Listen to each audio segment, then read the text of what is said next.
Good morning, everyone. It's Mark Little back again with the CareQuest podcast show. We are live, and today I am pleased to welcome Bill Solominsky. He is the founder of Reluctant Executor. He helps families reduce the stress after losing a loved one by providing logistical and administration support. This is one of those deep topics once again, but it is important, and the service that Bill provide is fantastic. So I'm happy to have him come on. So let's count this down and get it going.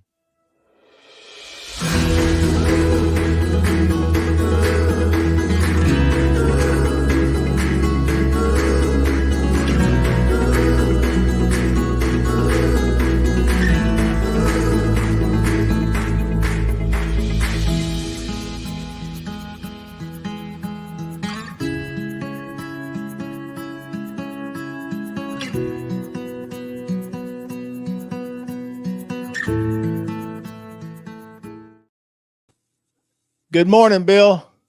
Hi, Mark. How are you doing today? Happy Friday to you. Did I get your last name right? Solominsky, you did. Yes. Okay, close enough, right? Yes, you got it Well, right. Welcome to the show this morning. I appreciate you following and joining me with this. I think that the topic that we're going to be discussing is an important topic, and you will be able to share, of course, not only what you do, but your personal experiences, some stories about your family and your father. So let's kick this off, Bill, and just tell us a little bit about yourself. Oh, sure. So I started Reluctant Executor as a result of a personal experience. And first, let me just talk about what it does. So there's, as you mentioned in the beginning, it's really about helping families reduce the stress after a loss. And there's two ways that we go about doing this. First is after the loss, there are so many just logistical, administrative type tasks that families need to take care of. A lot of these are not handled by estate lawyers, by financial planners. It's left on the family to deal with these. And so just in short, we help them through this in a time when they're dealing with a lot of stress, with grief, help go through these administrative tasks. It helps with the estate process, with probate, closing out the estate, and really just making sure that nothing slips through the cracks during that process. The second way is before a loss. And so hopefully this is decades before you experience a loss, but it's planning. It's the preparing. It's getting a list of the things that are important for after a loss, the administrative and logistical stuff after a loss, so that the family has that starting point. They know where things are. They know what to look for. That's one of the biggest problems. Try to help the second part by preparing for in the first part. And so both of those will help families, just trying to reduce that stress a little bit, let them focus more on their families, on those types of important things, on the emotional things, versus worrying about if a form was filled out right or if they turned something in correctly. It is surprising. It was surprising to me how much happened after my dad passed away that was just like, really, we need to do this? What's going on? Yeah. Well, I think when you have experiences in life and you see that there's definitely a need for something that you don't even realize there was a service for, right? And until you face it, and then when you are given that knowledge, then you have this passion to go out there and kind of help make a difference. But just like you and I discussed before the show, being in this space, in this business, is not happy topics. Nobody wants to go, hey, come over, let's have a cookout and let's talk about death and getting older and all that. But it's important things to talk about. So how did you get started in this? And I'm sure it did spin off from your experience with your father, which we'll get into that in a little while. But just tell us about how you got started. What was the beginning phases of this being birthed into a company? Yeah, like as you said just a little while ago, this was a service that really had no clue existed for me, even when I needed it. It wasn't something to go out and search for. but having this kind of help is so important. And so the way I got started is, I think like most people, through personal experience. And we'll talk. Yeah. Now, my dad called me up, and this was late 2020, and told me that he had been diagnosed with stage 4 lung cancer. Oh, Uh, wow. and so, the prognosis obviously was not good. Yeah. So went and visited him and my mom. They had always been really transparent with finances, with things that were important, where things were, but I didn't have anything written down. It was all just kind of, oh, this is Mm. here, this is here. So one of the things I did after we got that news was took a blank spreadsheet and was just Mm. like, let's talk about the things that we'll need to know for, hopefully this is years and years away, Okay. but let's start documenting this stuff. And so that was a difficult conversation, a lot of Hmm. tangents, let's say, a Hmm. lot of things that went into things that may not have been as important, that kind of veered off track, but was able to steer that back around, and eventually got a decent list of things that at the time we thought was important. He was fortunate to live another 2 years, but it was Mm. about years ago that he did end up passing away. And um, after the fact, had that information, but what I realized was that we didn't capture nearly enough of what we could have needed. Lots Yeah. of was good, was important, but there was a lot more that happened that we just like, wow, wow, this is this is something that we have to deal with here. The Yeah. time of planning a funeral and just Mm. getting life back on track. Um, and so I started talking about these things with my network, with my colleagues, and realized that there were a handful of other people either that had gone through something similar or were going through that at the time. And so was able to share notes, help them out. They gave me feedback on what they're experiencing. The spreadsheet that I had used, I was Mm. able to share kind of how I laid that out, and the things, more importantly, not just the spreadsheet, but more importantly, the things that were important to capture both before and after the fact.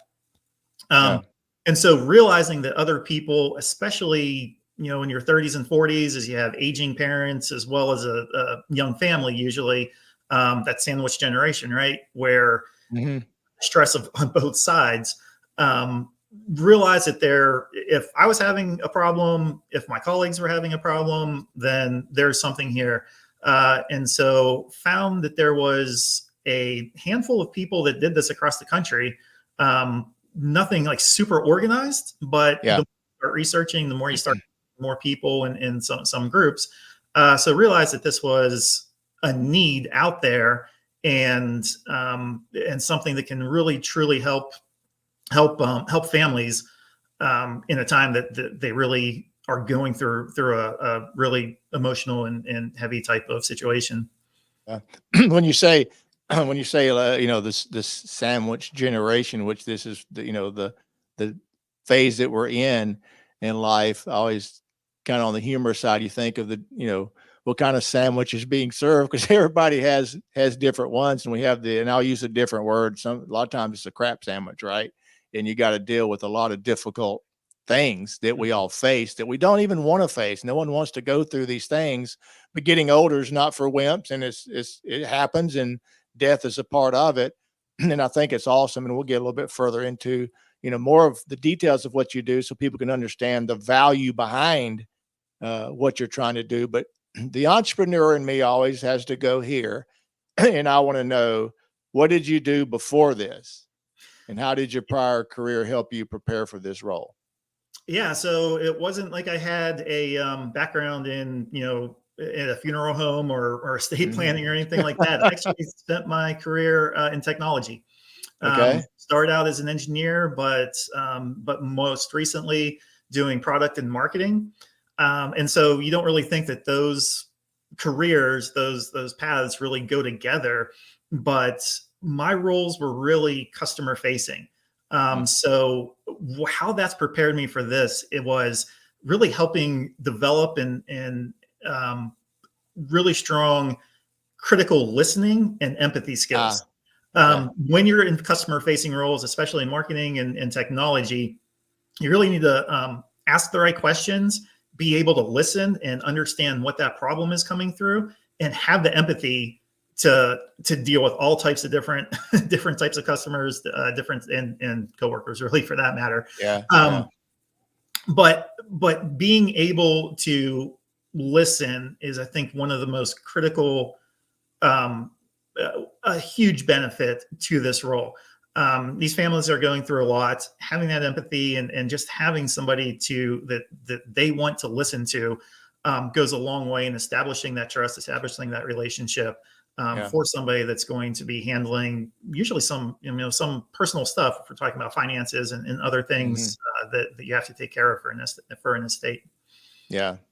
Well, let's kind of spin it a little bit and go towards some of the personal reasons and get into some experiences you had with your dad passed away, and like you're saying, there wasn't any checklist, and kind of share, uh, flip the role and Yeah. pretend like that you had access to a bill, right? In other words, someone like yourself that would have come along during those times and spin that to where here's the value of what you're wanting to offer for people that's walked through that same experience your family did with your dad passing.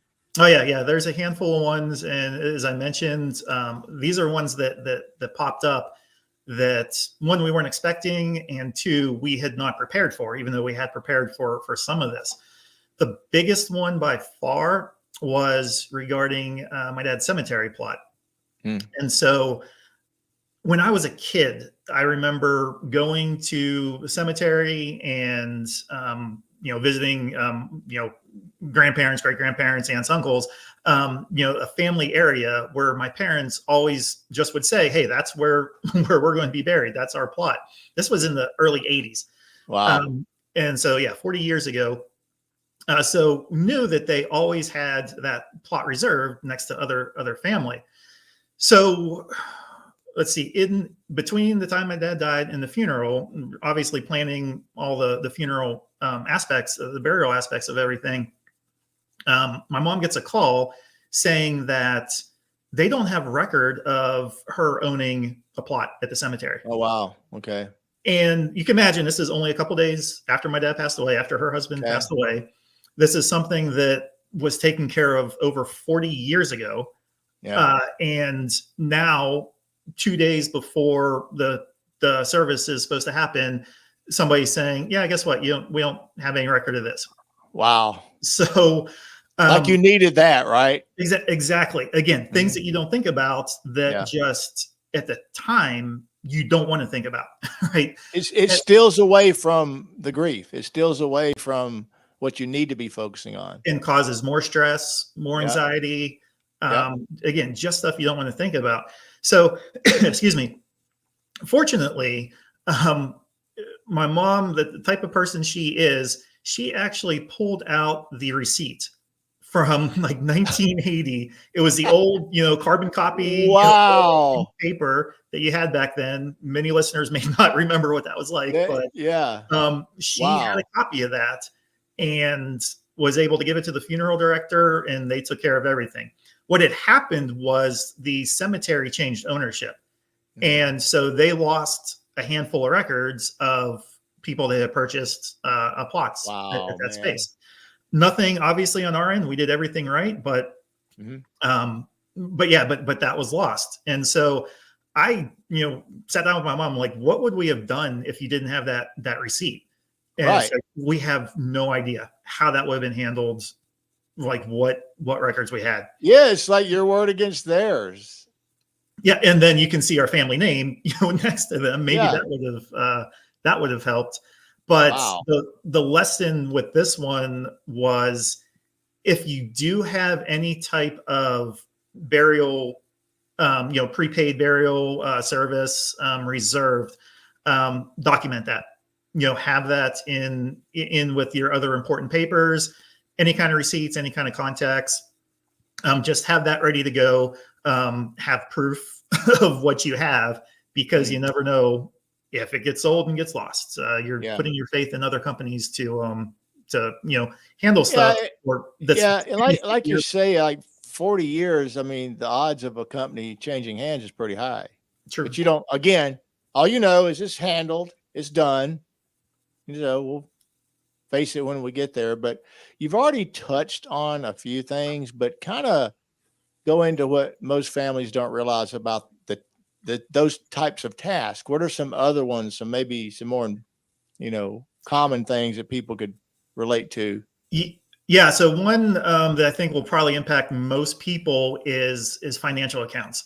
Um, Mm. this is one that maybe a financial planner will help a little bit with some of this, but again, in our experience, what happened was my parents had all their accounts in joint, like checking account was in a joint Mhm. account with both their names on it. And so when we started changing that just to a single account with my mom's name and taking my dad's name off, what happened in our situation was it changed the account number. Okay, not a Mm. big deal, except we had auto pay set up for utilities on some of these bank accounts. And so, or some of the accounts were set up to this account. And so we didn't realize that, and it ended up breaking the auto pay. So Okay. that is, I think, something scenario. It's something that could be relatively minor to fix, go in and change the numbers around. But again, it's something that you don't want to really deal with. It's that Yeah. stress. It's just something else that happens, especially if you change the number, don't realize the auto pay was set to that. And then you get a late fee. You get, Mhm. worst case, right? Service shut off. More questions about what's going on here.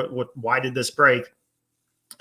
So again, the stress level, just of all these small little things that, again, estate lawyers, financial planners really don't handle, or at least most of them don't handle, but they just seem to add up. Little paper cuts here and there, Yeah. just kind of increases the stress.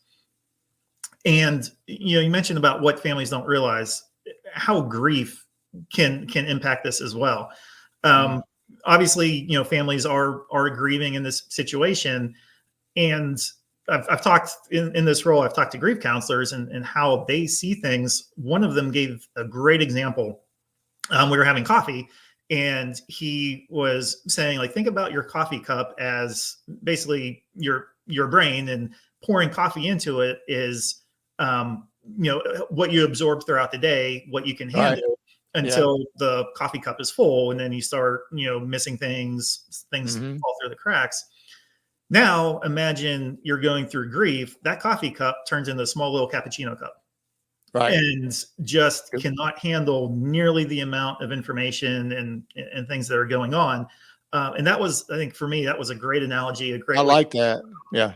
how what you're dealing with and what you don't realize. Like, you may think that you're still with it with those things, but there are, I guess, studies and research to say no. There's a lot of stuff that grief impacts that you just don't even really Well, realize. using that analogy, and that everybody can visualize that.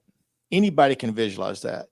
So if you sit there and you think about that going down to a cappuccino cup and it's at the brim, one more drop and it spills over, right?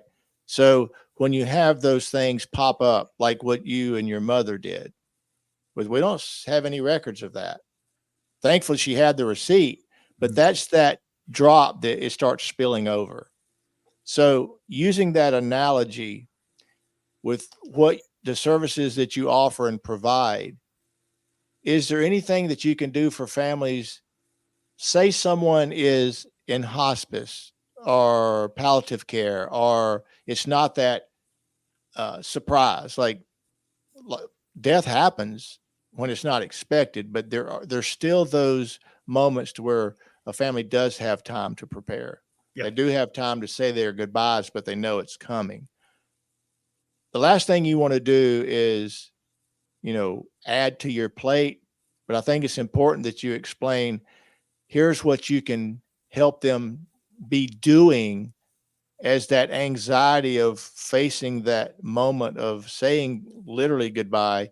Is there some things that a family could reach out to you during this so you can help that process easier so it doesn't spill over after the fact. Does that make sense? Yeah, and this is, one thing is realizing that's a very sensitive time. And Mm-hmm. the way I would approach that is have whatever conversations you can have at that point.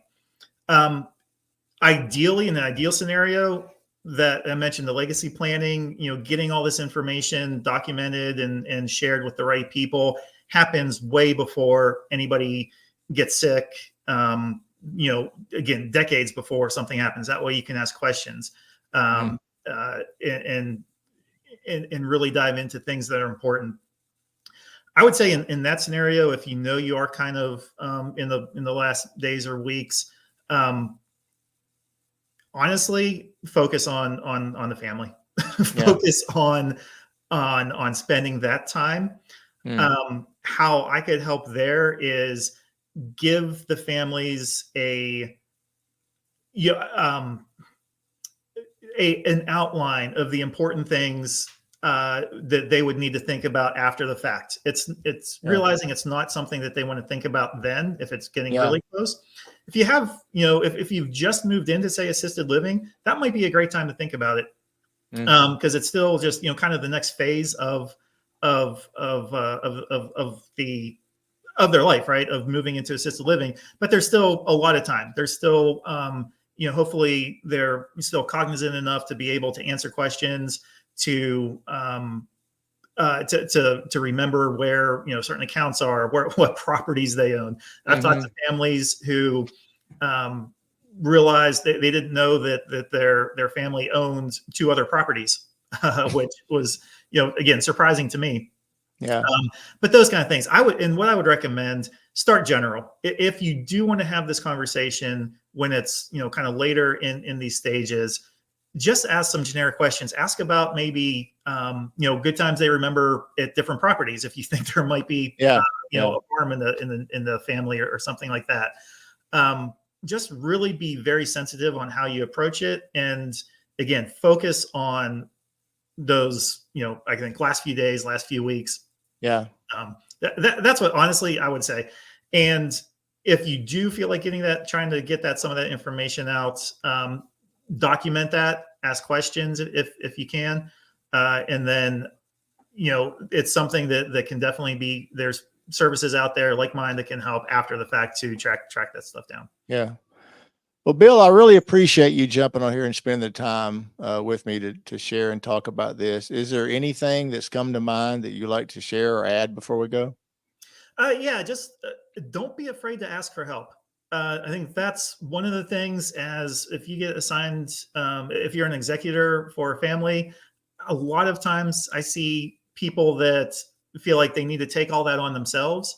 That that was what was kind of assigned to them, and Mm-hmm. it's for a close family member, but they get, as we talked about, the stress, the grief really impacts a lot of the things. So do not be afraid to ask for help, especially if you're working with an estate lawyer. That's one thing that I do not do anything on my own. I do this in conjunction with estate lawyers for families. Mm-hmm. So basically help them out, to make sure, again, nothing slips through the cracks. But don't be afraid to ask for that extra help, and realize that there's a lot of things that you don't know. You don't know Yeah. what you don't know. Yeah. Can't say that enough. I don't know everything about this. Every Yeah. situation really has unique scenarios in it. There is a lot of common things, but usually everybody's different. There's always something that pops up. So don't realize other people are going through this. Other people are there to help. So don't be afraid to ask for that help. Yeah. Very good. Well, greatly appreciate it. And if anybody again needs to get in touch with Bill, there is his information. And I want to thank everybody for the support of the show.